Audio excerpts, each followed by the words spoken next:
우리에게 주시는 하나님의 말씀은 사도행전 8장 9절부터 24절까지의 말씀입니다. 사도행전 8장 9절부터 24절까지의 말씀을 우리 한 절씩 교독하시겠습니다. 그 성에 시몬이라 하는 사람이 전부터 있어 마술을 행하여 사마리아 백성을 놀라게 하며 자칭 큰 자라 하니 낮은 사람부터 높은 사람까지 다 따르며 이르되 이 사람은 크다 일컫는 하나님의 능력이라 하더라. 오랫동안 그 마술에 놀랐으므로 그들이 따르더니 빌립이 하나님 나라와 및 예수 그리스도의 이름에 관하여 전도함을 그들이 믿고 남녀가 다 세례를 받으니 시몬도 믿고 세례를 받은 후에 전심으로 빌립을 따라다니며 그 나타나는 표적과 큰 능력을 보고 놀라니라. 예루살렘에 있는 사도들이 사마리아도 하나님의 말씀을 받았다 함을 듣고 베드로와 요한을 보내매 그들이 내려가서 그들을 위하여 성령 받기를 기도하니 이는 아직 한 사람에게도 성령 내리신 일이 없고 오직 주 예수의 이름으로 세례만 받을 뿐이더라. 이에 두 사도가 그들에게 안수하며 성령을 받는지라. 시몬이 사도들의 안수로 성령 받는 것을 보고 돈을 들여 이르되 이 권능을 내게도 주어 누구든지 내가 안수하는 사람은 성령을 받게 하여 주소서 하니 베드로가 이르되 내가 하나님의 선물을 돈 주고 살 줄로 생각하였으니 내 은과 내가 함께 망할지어다. 하나님 앞에서 내 마음이 바르지 못하니 이 도에는 내가 관계도 없고 분깃될 것도 없느니라. 그러므로 너의 이 악함을 회개하고 주께 기도하라. 혹 마음에 품은 것을 사하여 주시리라. 내가 보니 너는 악독이 가득하며 불의에 매인 바 되었도다. 시몬이 대답하여 이르되 나를 위하여 주께 기도하여 말한 것이 하나도 내게 임하지 않게 하소서 하니라. 아멘.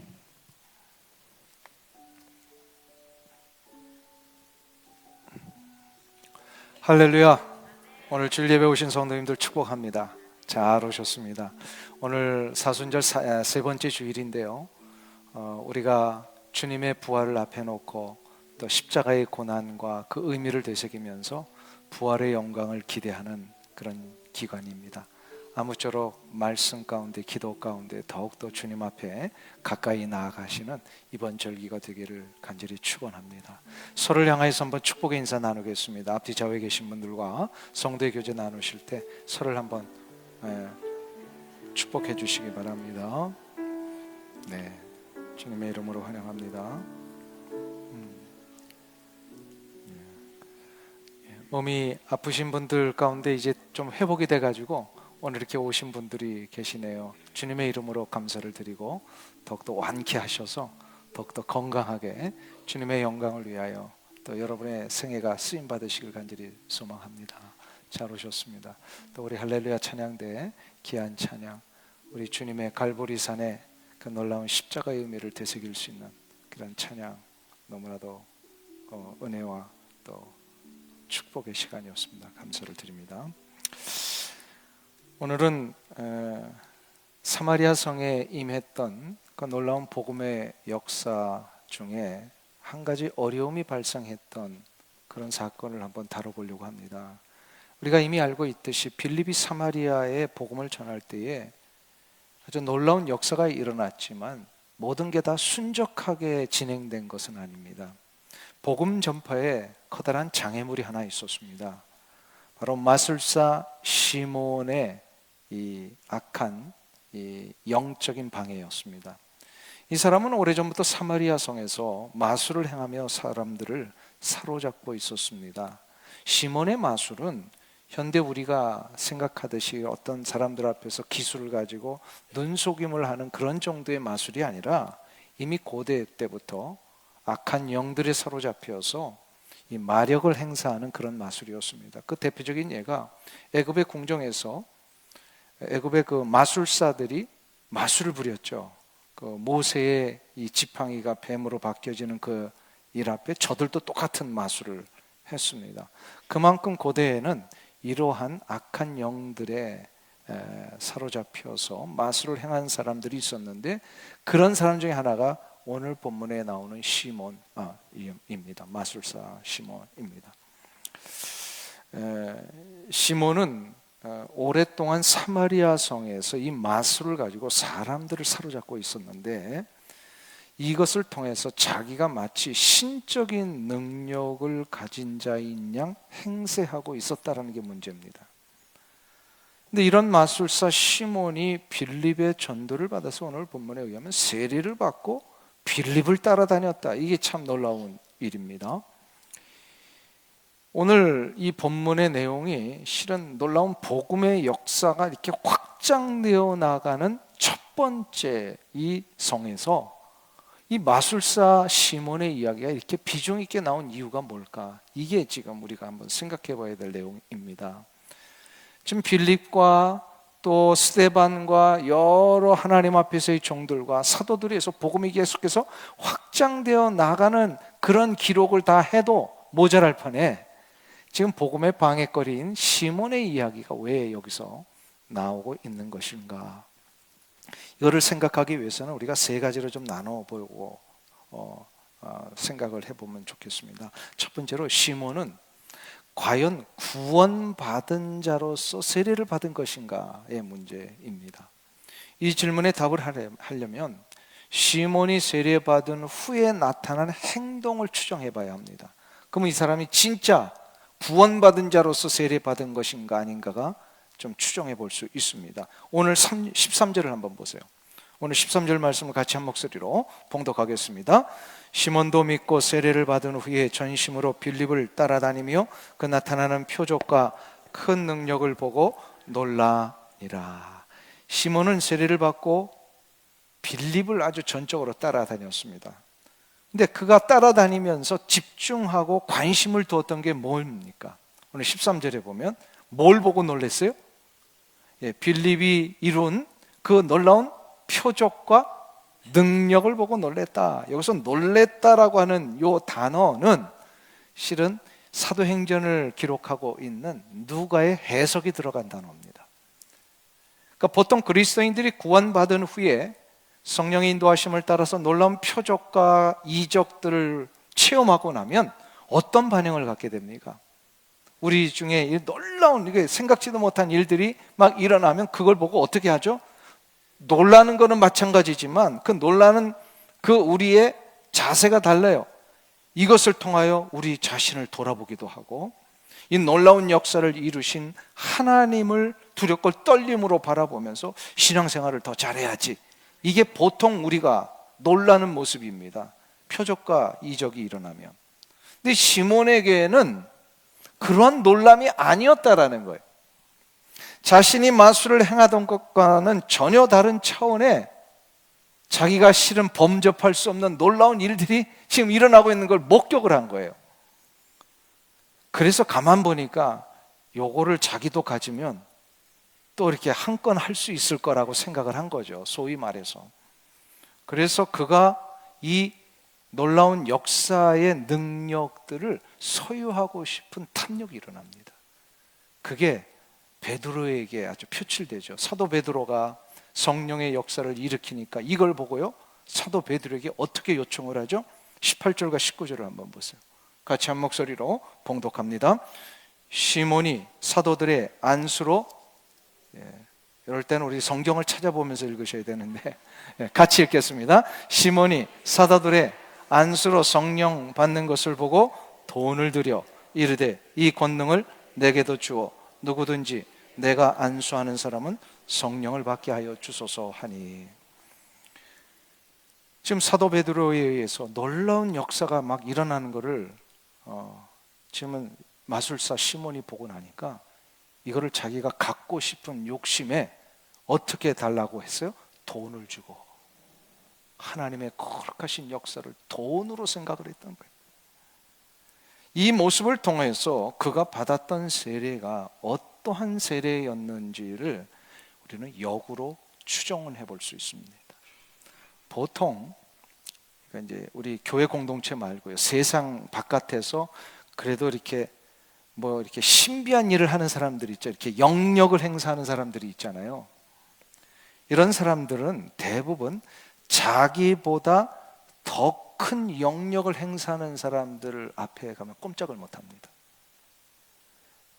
그러니까 이제 쉽게 말하면 이런 거죠. 우리 한국에 보면 무당들 있잖아요. 옛날에 동네 무당들이 있습니다. 진짜 무당과 가짜 무당은 어떻게 구별하죠?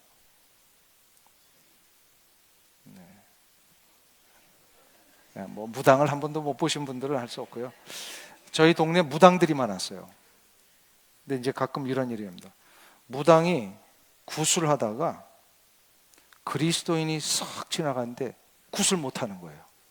그러면 그런 무당은 진짜 무당이에요. 그게 진짜 무당이에요. 그런데 구슬하는데 그리스도인이 이렇게 지나가는데 구슬 멈추지 않고 계속하고 있더라. 그러면 둘 중에 하나예요. 무당이 가짜든지 그리스도인이 가짜든지. 진짜 그리스도인이고 진짜 무당이면 딱 멈출 수밖에 없어요. 왜냐하면 엄청난 영적인 존재 앞에 이런 조무래기 영적인 일을 행하는 자들은 꼼짝 못 하거든요. 지금 이 사마리아 성의 마술사 시몬이 꼭 그와 같은 거예요. 그동안은 자기가 이 마술을 통해서 사마리아를 다 잡고 있었는데 하나님의 강권적인 역사로 빌립이 나타나서 놀라운 귀신을 축출하고 병고침의 역사가 일어나니까 이거 가만 보니까 자기보다 더 센 사람이 나타난 거예요. 그래가지고 깜빡 죽었죠. 그러면서 가만 보다가 이 능력을 자기도 소유하고 싶은 거예요. 그래서 이 소유를 하기만 하면 잃어버렸던 자기의 영향력 되찾을 수 있고 사람들의 칭송을 받을 수 있고 부와 권력의 자리로 다시 올라갈 수 있으니까. 그 이전만 해도 모든 사람들이 지금 신적인 존재로 막 추앙했었잖아요. 지금 시몬을. 결국은 사도 베드로 앞에 이 문제를 아주 혼나죠. 혼납니다. 너가 어찌하여 거룩하신 하나님의 역사를 돈으로 살려고 했느냐. 이 시몬이 돈으로 성령의 능력을 사고자 한 이 사건 이후에 생겨난 유명한 영어 단어가 하나 있습니다. 시몬이라고 하는 단어입니다. 사이먼과 머니의 합성어입니다. 사이먼이 시몬이잖아요. 이 시몬이가 영어로 성직매매를 뜻합니다. 중세 때 로만 캐톨릭이 성 베드로 성당에 막대한 건축비 마련하려고요. 어떤 짓을 했어요? 면죄부를 판매합니다. 하나님의 죄를 사하시는 권세가 마치 교황에게 있는 것처럼 막 거짓으로 꾸며가지고 이거를 팔아서 사람들의 돈을 갈취하고 그렇게 해서 만든 성당이 뭐다? 여러분들 한 번쯤 가고 싶어하는 관광지 있잖아요. 성 베드로 성당. 저는 가보면 와 하지만 실은 그거는 죄악의 산물이에요. 오. 역사적인 배경을 정확하게 알아야 된다는 거예요. 그렇게 돈으로 면죄부 판매해서 만들어낸 성당을 세워놓고 지금은 그거 가지고 막 이렇게 떵떵거리지만 정확하게 우리가 판단해야 된다고요. 정확하게. 성직 매매를 통하여서 거룩한 거를 돈으로 막 이렇게 폄하시켜 가지고 만들어낸 일들이요. 우리 주변에 보면 참 많이 있습니다. 시몬의 이 사악한 의도를 간파했던 사도 베드로는 그를 아주 호되게 책망합니다. 너무 무서워요. 막 저주를 쏟아붓습니다. 그러나 사도 베드로는 마지막에 한 번의 기회를 이 시몬에게 더 줍니다. 오늘 본문 22절을 한번 보세요. 22절 말씀. 우리 같이 한 목소리로 봉독합니다. 그러므로 너의 이 악함을 회개하고 주께 기도하라. 혹 마음에 품은 것을.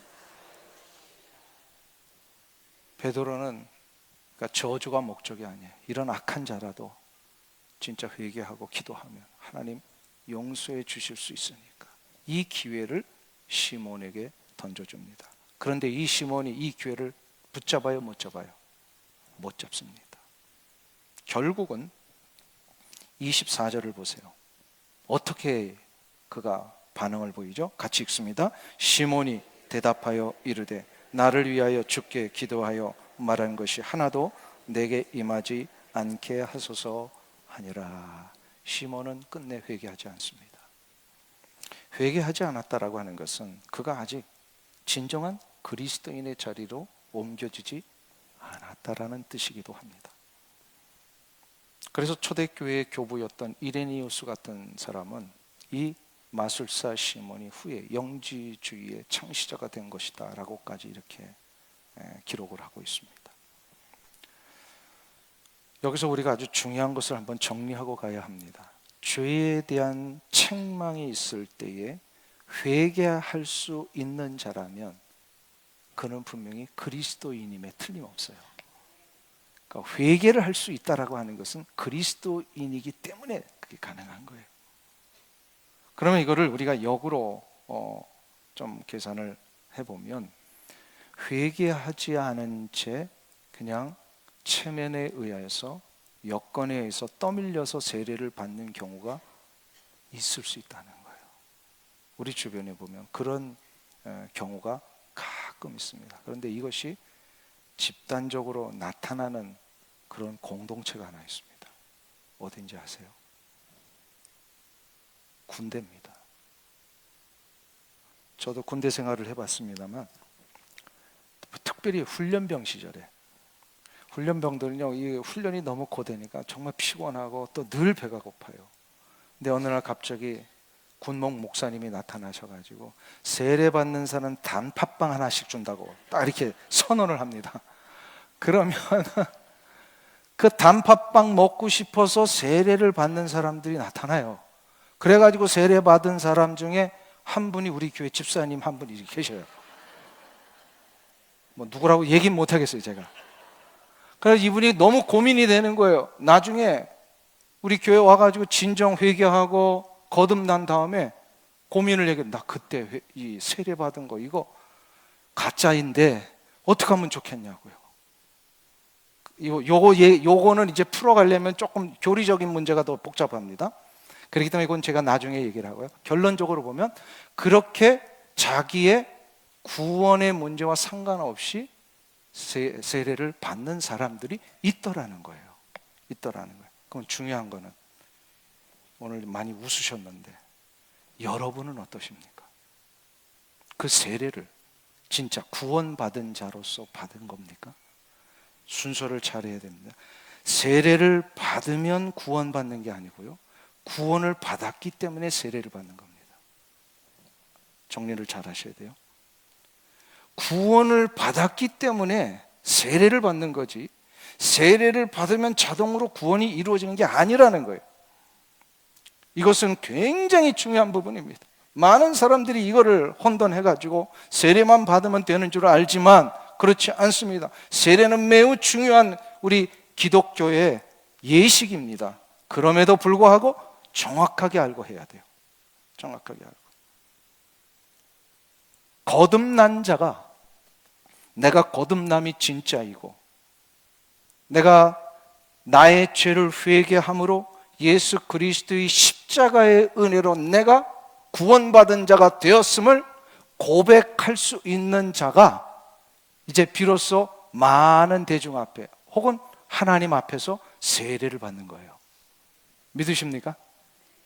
그러니까 다시 여러분에게 묻습니다. 여러분들은 구원받은 자로서 세례를 받으셨습니까? 그냥 어쩌다가 세례 받은 것 때문에 그냥 구원의 문제 뭐 복잡한 거 생각 안 하고 여기까지 왔습니다 하시는 분이 혹시 계십니까? 잘 정리하셔야 돼요.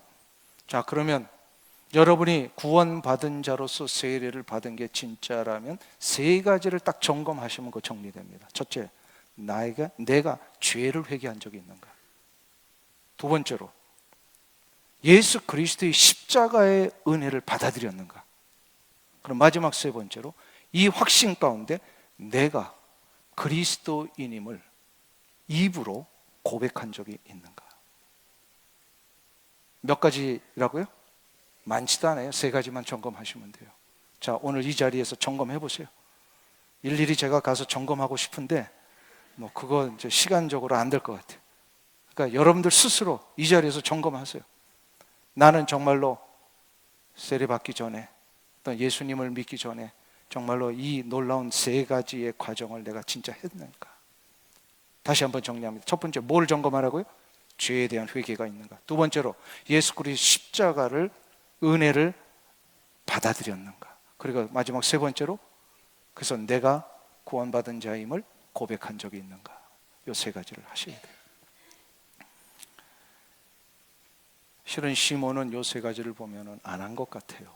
물론 이제 천국에 가봐야 압니다만, 저만 이렇게 결론을 내린 게 아니라 많은 신약학자들이 그렇게 결론을 내리고 있습니다. 이 시몬은 이 부분에 아직 오지 않았다. 자, 그러면 두 번째로 생각해 볼 게 있습니다. 구원은 받았는데 성령은 받지 못할 수 있습니까? 어떻게 생각하세요? 이게 지금 사마리아 성에 임한 문제 때문에 이 질문이 나오는 거예요. 사마리 성에 놀라운 복음의 전파로 예수 그리스도를 믿는 자들이 막 일어나고 있었잖아요.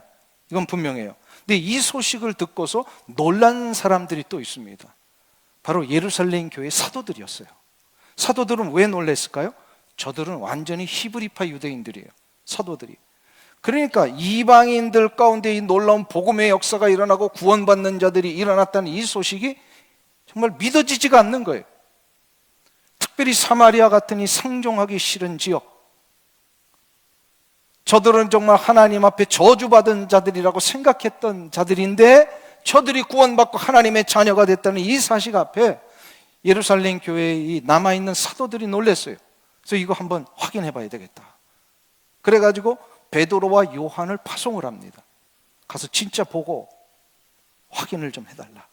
그래서 이 두 사도가 가서 보니까 구원받은 거는 확실한데, 구원받고 세례는 받은 거 확실한데 성령을 받지 못할 것 같아요. 그래서 저들에게 안수를 해주니까 성령을 받게 되었더라. 이렇게 이제 오늘 본문에 나옵니다. 자, 여기서 우리 잘 질문을 하면서 정리를 하셔야 돼요. 여러분들이 지금 우리 교회 오시기 전까지 여러분의 어떤 신앙적인 어떤 백그라운드가 뭐든지 간에 이제 다시 완전히 백지 상태에서 정리하셔야 됩니다. 성령의 임하심이 아니어도 구원받을 수 있는가? 어떻게 생각하세요? 이게 굉장히 중요한 신학적인 문제입니다. 이 부분에 대해서 영국에 F.F. 브루스라고 하는 유명한 성경 신학자가 계시는데요. 이분은 이 본문에서 정확하게 그 문제를 이렇게 해석을 합니다. 사마리아의 구원은 성령의 임하심으로 이루어진 것이다. 다만 사마리아 성에 아직 성령이 임하지 않았다라고 사도행전을 기록한 이유는 이미 성령을 통해서 구원을 받았지만 예루살렘 교회 사도들로부터 인정을 받기 위해서, 또한 구원받은 사마리아 성의 그리스도인들 스스로를 위해서 외적인 증거가 필요했기 때문이다. 이렇게 얘기를 합니다. 길어서 다 이해 못하셨죠? 그러니까 이런 거예요. 성령을 받았다라고 했을 때는 두 가지 증거가 필요하다는 겁니다. 하나는 내적인 증거가 있어야 되고요. 또 다른 하나는 외적인 증거가 있어야 되는데 순서는 내적인 증거가 먼저입니다. 무슨 얘기냐면 내적인 증거는 성령님께서 그 사람의 내면에만 나타나는 증거입니다.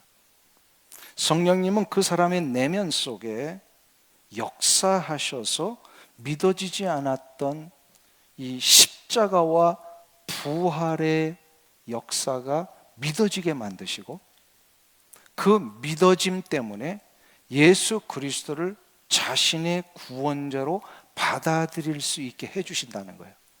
이거는 성령님이 아니고서는 불가능합니다. 그래서 고린도전서에 보면은요, 이런 말씀하시죠. 성령이 아니고서는 예수를 주라 시인할 수 없느니라.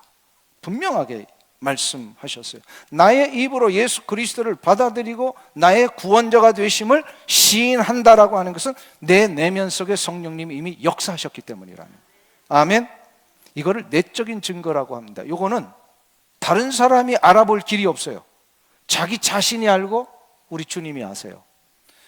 그러니까 예를 들면 이런 겁니다. 제 개인적인 예를 들어서 죄송합니다만, 보통 사람들이 예수 그리스도의 십자가와 부활에 대하여 누군가를 전도하려면 이 이야기를 받는 사람들은 대부분 어떻게 반응을 하냐면, 그 이야기는 좋은데 그 이야기에 대해서 나를 논리적으로 설명을 해주고, 나에게, 그리고 나를 그것을 논리적으로 설득을 좀 해달라. 그러면 내가 믿겠다. 이렇게 이야기를 합니다. 그래서 대부분 전도할 때 이 문제에 부딪히면 굉장히 어렵습니다.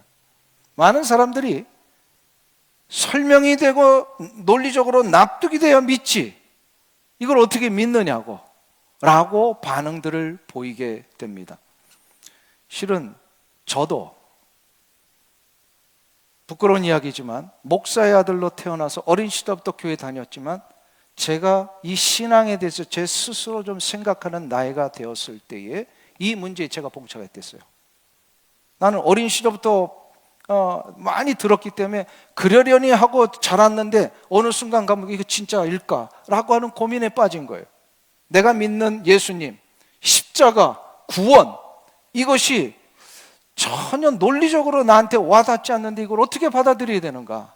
라고 하는 고민에 빠진 적이 있었습니다. 그런데 어느 순간부터인가 예수 그리스도의 십자가와 구원의 역사가 논리적으로 누군가 나한테 설명한 적도 없는데, 그리고 나를 논리적으로 누군가가 설득시켜준 적도 없는데, 나도 모르는 사이에 그게 믿어지게 된 거예요. 이거를 정확하게 성령의 내적인 역사라고 합니다. 이건 논리적으로 안 돼요. 나도 왜 그렇게 됐는지 몰라요. 그런데 어느 순간 되돌아보니까 내가 예수를 믿은 자가 되었어요. 받아들였어요. 아하, 이것이 성령의 역사였구나를 나중에 압니다. 나중에 알아요. 이게 성령의 내적인 증거입니다. 이것은 결코 누군가 다른 이들에게 객관적으로 설명할 수 있는 증거가 아닙니다. 이것은 자신만이 알고 누구만이 아신다고요? 예. 그러니까 당신 성령 안 받았지, 이렇게 하면 된다 안 된다? 그거는요 우리가 모르는 일이에요. 이거는요 자기 자신만이 알아. 성령의 역사를 그래서 경험한 자는요 자신이 거듭난 성도임을 확신하게 되고, 성령님의 인도하심을 받는 자는 그래서 성령의 역사 앞에 순종하며 살게 되더라고요. 이게 성령의 내적인 임재의 역사 속에 나타나는 일들이에요. 옆에 있는 사람, 그래서 이 내적인 증거가 있는데도 불구하고 이것이 드러나지 않으니까 방어 못한다고, 기도 세게 안 한다고, 당신 성령 또 받아야 돼, 이렇게 얘기하면 된다 안 된다? 자꾸 그런 거 가지고 성령의 역사를 증거 삼으면 안 됩니다. 안 돼요. 근데 하나님께서는 이런 성령의 내적인 증거 외에 외적인 증거들을 또한 허락하십니다. 그게 바로 뭐냐면, 이것은 표적이 일어나고 기적이 일어나는 것과는 좀 다른 차원입니다. 이거는 인격적인 변화입니다. 외적인 증거는. 그래서 성령의 내적인 임재하심을 통하여 내가 이 내적인 증거를 갖고 있는 사람들은요 당연히 그것이 인격적인 변화로 나중에 나타나게 됩니다. 어떤 이들은 저 사람이 저런 사람이 아닌데, 이 상황 속에 저런 말을 할 사람이 아닌데 갑자기 저분이요 말에서 감사가 나오고, 전에 같으면 팔걷어붙이고 막 싸울 사람인데 이 상황 앞에 인내하게 되고 침묵하게 되고, 이게 가만 보니까 성령님이 그를 변화시키셔서 그가 겉으로 성령의 인도하심을 받는 것을 보여주게 하시는 거예요. 이거를 또 다른 말로 뭐라면 성령의 은사라고 얘기를 합니다.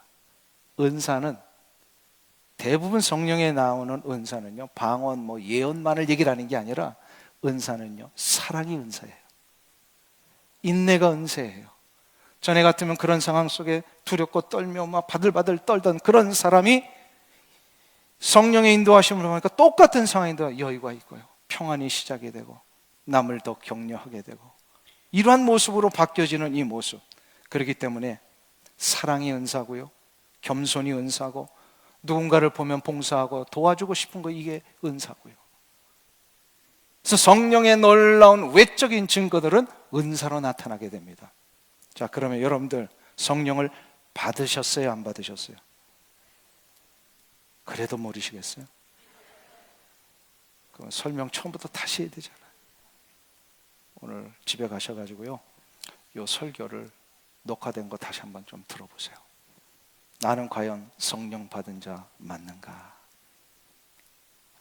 그러니까 다시 한번 말씀드립니다. 방언 못하고 성령 예언 못하는 것 때문에 성령 받지 못했다라고 이렇게 하지 말고요, 그분에게 나타나는 외적인 증거가 더 많다는 거예요. 그게 바로 뭐예요? 사랑이 있느냐, 인격이 그의 삶 속에 나타나고 있느냐, 감사가 있느냐, 봉사가 있느냐, 섬김이 있느냐, 이게 다 성령의 은사로 나타납니다. 그렇기 때문에 우리는 이것을 꼭 잊지 말고 성령의 내적 증거와 함께 외적 증거를 가지고 성령님의 역사를 분명하게 확신해야 합니다. 자, 그럼 마지막 세 번째로 생각해 볼 것이 있습니다. 아직도 교회 안에, 공동체 안에 육신의 몸은 들어와 있는데 성령을 받지 못한 채, 그래서 얼떨결에 세례는 받았는데 아직도 이 구원의 반열에 이르지 못한 사람들이 있다면 이분들은 어떻게 해야 됩니까? 어떻게 해야 됩니까? 가만 보니까 여기 계신 분들은 그런 분은 없는 것 같은데요, 혹시나 우리 주변에 가끔 몸은 교회에 와 있는데 아직도 이 구원의 문제에 들어가지 못한 분들이 있다면 이분들은 어떻게 해야 됩니까? 22절에 사도 베드로의 권면을 우리가 다시 한번 받아야 합니다. 22절을 한번 같이 다시 읽겠습니다. 그러므로 너의 이 악함을 회개하고 주께 기도하라. 혹 마음에 품은 것을 사하여 주시리라. 사도 베드로는 이 권면을 통해서 당장 그 앞에 있는 마술사 시몬에게만 이 이야기를 하는 게 아니라 이제 계속해서 이 이야기가 확장되어 전파될 때마다 그런 비슷한 경우에 있는 사람들에게 권면하고 있는 겁니다. 모든 인간에게 회개하고 돌이킬 수 있는 기회를 주시는 우리 주님의 긍휼과 자비하심을 붙들라는 거예요. 모든 인간은 죄인이기 때문에 자기의 이 죄의 이 쇠사슬에서 스스로 벗어날 수 있는 자는 아무도 없습니다. 오직 이 죄의 쇠사슬을 벗겨주실 수 있는 분은 주님 한 분뿐이세요. 그래서 우리 주 예수 그리스도의 은혜와 긍휼과 자비하심이 그의 인생 속에 임하셔야 되는 거예요. 그래서 이 주님의 긍휼과 자비하심으로 나를 죄로부터 해결해 주시옵소서라고 하는 것을 주님 앞에 나아가 간구하는 것, 이게 바로 회개라는 거예요. 회개는 그래서 기도를 통하여 정확하게 자기의 입으로 해야 합니다. 머릿속으로 그냥 이거 죄 잘못했는데 이거는 회개가 아닙니다. 회개는 정확하게 자신의 입으로 우리 주 예수 그리스도 앞에 나의 이 죄의 용서함을 구할 수 있어야 합니다. 이것이 될 때 우리는 인격이 동원될 것이고 우리의 삶의 방향이 전환될 것이고, 그래서 그동안은 죄 가운데 있었던 모든 일들을 다 내려놓게 되는 완전히 영적인 항복이 동원됩니다. 이것을 아는 순간 성령님이 역사하세요. 우리 주 예수 그리스도의 십자가의 능력으로 죄 용서함의 은혜를 부어주시고 죄의 노예에서 우리를 이제 하나님의 자녀의 자리로 옮겨주십니다. 이게 바로 회개하는 자에게 주시는 축복이에요. 이걸 바로 다른 말로 구원을 받는다라고 얘기를 합니다. 아직도 몸은 교회 안에 있는데 이 구원의 문제가 없다면요, 아까 말씀드렸죠, 성령님을 의지하면서요 죄를 회개하고 죄사함의 은총이 내게 임하시기를 기도해야 합니다. 자, 그런데 여기서 한 가지 마지막 더 어려운 문제가 발생해야 합니다. 예수 믿을 때에 회개하여 구원받은 자로 왔는데 그 이후에 죄를 또 져요, 안 져요? 안 짓는 것처럼 이렇게 대답하시는. 예수를 믿은 이후에 또 죄를 집니다. 그럼 그 문제는 또 어떻게 해결하냐 이거예요. 그 문제를. 예, 회개. 거기서는 회개로 끝나지 않습니다. 회개로 끝나지 않아요. 첫 번째는 회개하면 해결해 주세요. 처음 예수를 믿고 구원받을 때는. 그러나 두 번째부터 회개할 때는요, 완전히 또 다른 결단을 요구를 하십니다. 오늘 22절을 다시 한번 보세요. 거기 보시면 그러므로 너의 이 악함을 회개하고 주께 기도하라.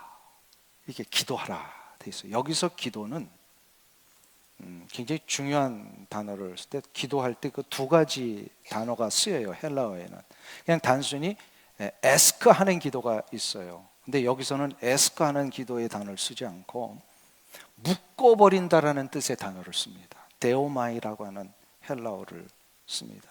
즉 무슨 얘기냐면, 이제 예수 그리스도를 믿고 회개한 다음부터는 어떻게 기도를 해야 되냐면, 옛날의 방식으로 돌아가지 않기 위해 나를 무엇인가에 묶어버려야 됩니다. 무엇일까요? 무엇에 묶어야 되는데 그게 무엇일까요? 바로 예수 그리스도의 십자가입니다. 에베소서에 보면은요, 사도 바울이 초대교회 성도들에게 이런 얘기입니다. 그리스도의 예수의 사람들은 육체와 함께 그 정욕과 탐심을 십자가에 어떻게 했다고요? 못 박았느니라. 이 못 박다라고 하는 게 바로 묶어버린다는 뜻입니다.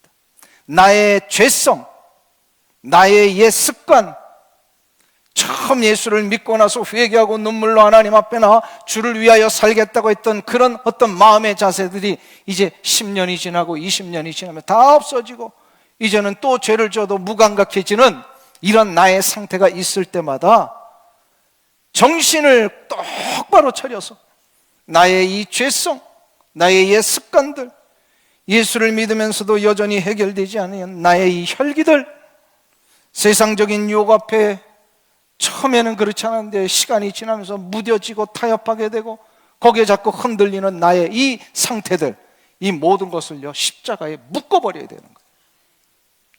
묶을 때 느슨하게 묶으면 안 돼요.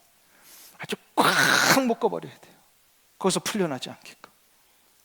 이것이 되어야 우리가 거룩과 정결의 삶으로 그리스도인 다움을 유지하며 살 수가 있게 됩니다. 이게 바로 하나님의 자녀답게 사는 길입니다. 사랑하는 성도님 여러분, 매일마다 나를 어떻게 해야 된다고요? 십자가에 묶어야 합니다. 안 묶으면 40년 신앙생활 한순간에 무너져요. 묶지 않으면 목사도 무너집니다. 묶지 않으면 직분자들 다 무너져요. 그렇기 때문에 나를 매일마다 묶어야 돼. 묶으면 어떤 일이 일어나냐면, 묶은 자로부터 그리스도의 향기가 나오게 하십니다. 옛날에 그런 말이 있죠. 도끼를 향나무에 갖다 찍으면 그 도끼에 뭐가 묻어 나온다고요? 향나무에 향이 묻어 나옵니다. 마찬가지입니다. 나를 우리 주 예수 그리스도의 십자가의 못을 받고 묶어버리면 예수 그리스도의 향기가 나한테 묻어 나오게 돼 있어요. 미국 프로농구팀 중에 북가주에 있는 골든 스테이트 워리어스라고 하는 농구팀을 혹시 아십니까? 예, 우리 교인들은 이제 성경밖에는 잘 모르시니까, 그래서 제가 오늘 한번 소개를 하려고. 우리 미국 안에는 NBA 농구팀들이 굉장히 많아요. 근데 이 LA 레이커스도 있고 또 LA 클리퍼스도 있고 뭐 북가주도 많은데, 그 북가주에 있는 골든 스테이트 워리어스에 유명한 그 3점 슛을 이 프로농구에서 제일 잘하는 선수가 있습니다. 스테픈 커리라고 하는 선수입니다. 이 스테반이에요. 스테반이라는 이름을 가지고 있는 선수인데요. 굉장히 신앙인인데요. 이분의 농구화에는 농구화 이 발등 끝에 413이라고 하는 숫자가 새겨져 있습니다. 이분이 신는 운동화에는 413이 무슨 의미인지 혹시 아시는 분? 빌립보서 4장 13절입니다. 그리고 그의 농구화 바로 옆 발등에는 영어가 하나 새겨져 있는데 I can do all things라고 하는 겁니다. 빌립보서 4장 13절 내게 능력 주시는 자 안에서 내가 모든 것을 할 수 있느니라. 내가 모든 것을 할 수 있느니라. I can do all things가 새겨져 있습니다.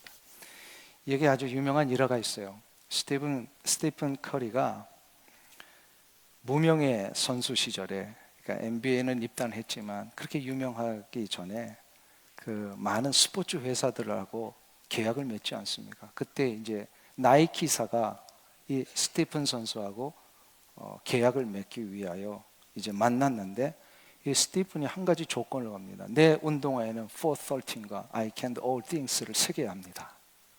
가만 보니까 이게 기독교적인 색채가 분명하거든요.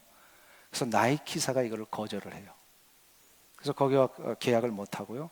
찾다가 Under Armour라고 하는 그런 유명한 또 스포츠 회사가 있죠. 이렇게 되어 있고 밑에 이렇게 되어 있는 요 마크를 가지고 있는 회사인데요. 이 회사와 컨트랙을 맺을 때에 자기의 이 요청을 곰곰이 생각하다가 이 회사가 이거를 억셉트를 합니다.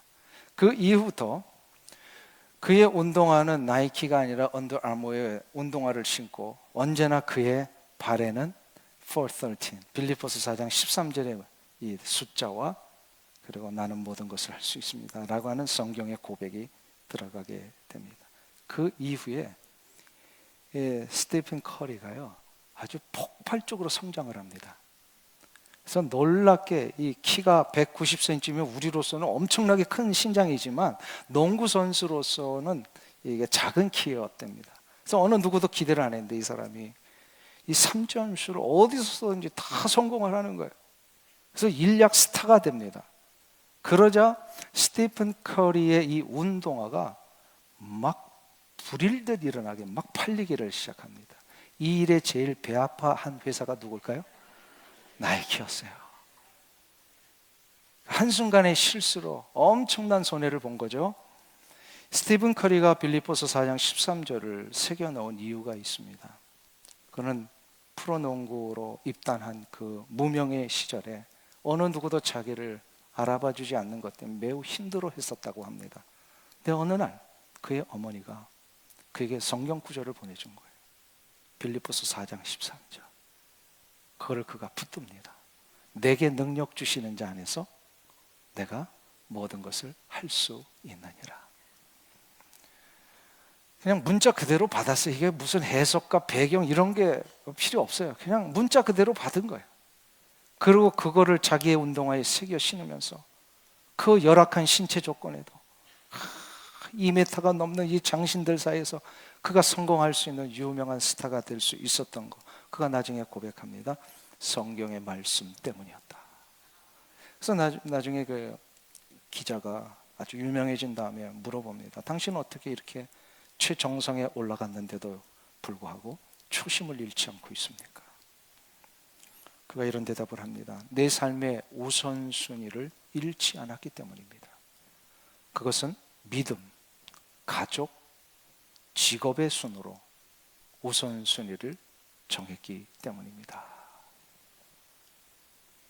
이것을 세상의 많은 사람들 앞에 고백할 수 있는 자라면 그는 분명히 매일의 삶을 예수 그리스도의 십자가 앞에 자기를 묶었기 때문입니다.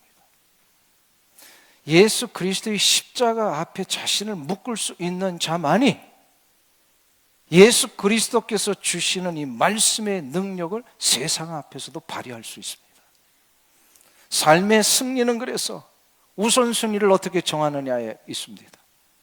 내 영혼이, 내 인생이, 내 삶이 예수 그리스도에게 묶여질 때 범사가 잘 되고 내 영혼이 강건해집니다. 이 귀한 능력을 여러분들도 다 붙드셔서 모든 삶에 I can do all things, 내가 모든 것을 할 수 있습니다. 이 귀한 체험들이 일어나시길 주 이름으로 축원합니다. 기도하겠습니다. 자비하신 아버지 하나님, 그리스도 예수의 사람들은 육체와 함께 그 정욕과 탐심을 십자가에 못 박는 자임을 이제 우리가 알았습니다.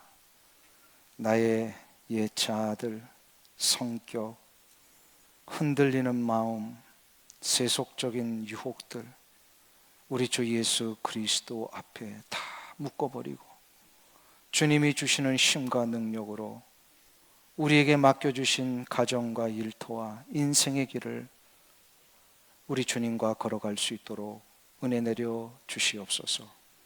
예수님의 이름으로 기도하옵나이다.